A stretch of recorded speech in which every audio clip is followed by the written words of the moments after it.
આપણે બનાવીશું મસાલા મગ માટે મસાલો. પહેલાં તો લઈશું મરચું પાવડર,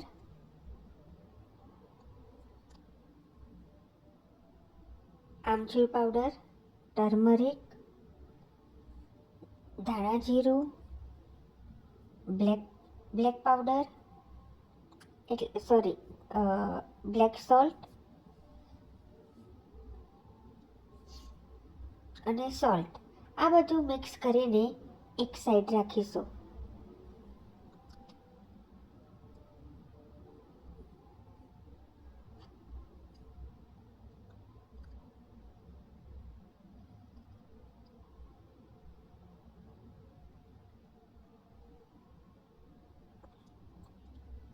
મસાલાને બરાબર મિક્સ કરો કે જેમાં ગાંઠા ન રહી જાય તેનો ખ્યાલ રાખવો. આ મગ છે, મેં મગને આગલી રાત્રે ચોખ્ખા પાણીમાં પલાળીને રાખેલા અને સવારે પૂરા કરી નાખેલા.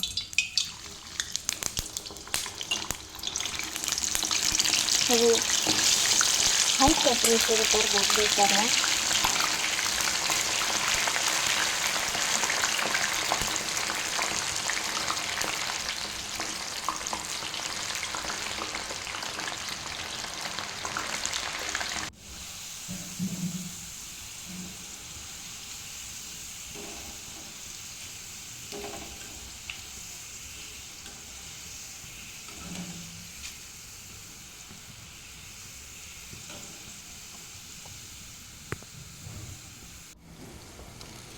મગ તરે જાય એટલે તેને નક્કી પેપરમાં કાઢી લેવા કે જેથી એક્સ્ટ્રા ઓઇલ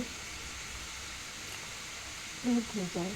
ત્યારબાદ તેના ઉપર આપણે અગાઉ બનાવી રાખેલો મસાલો ભભરાવો કે જેનાથી મગમાં સારો કલર આવે અને ટેસ્ટ જળવાઈ રહે.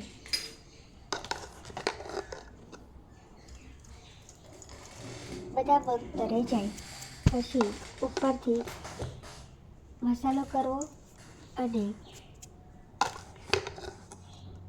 સુગર પાવડર એડ કરીને બરાબર મિક્સ કરવો. જો આ લેવલે જો તમને સુગર પાવડર ન જોઈતો હોય તો તમે સ્કીપ કરી શકો છો. આ આપણા મગ તૈયાર થઈ ગયા.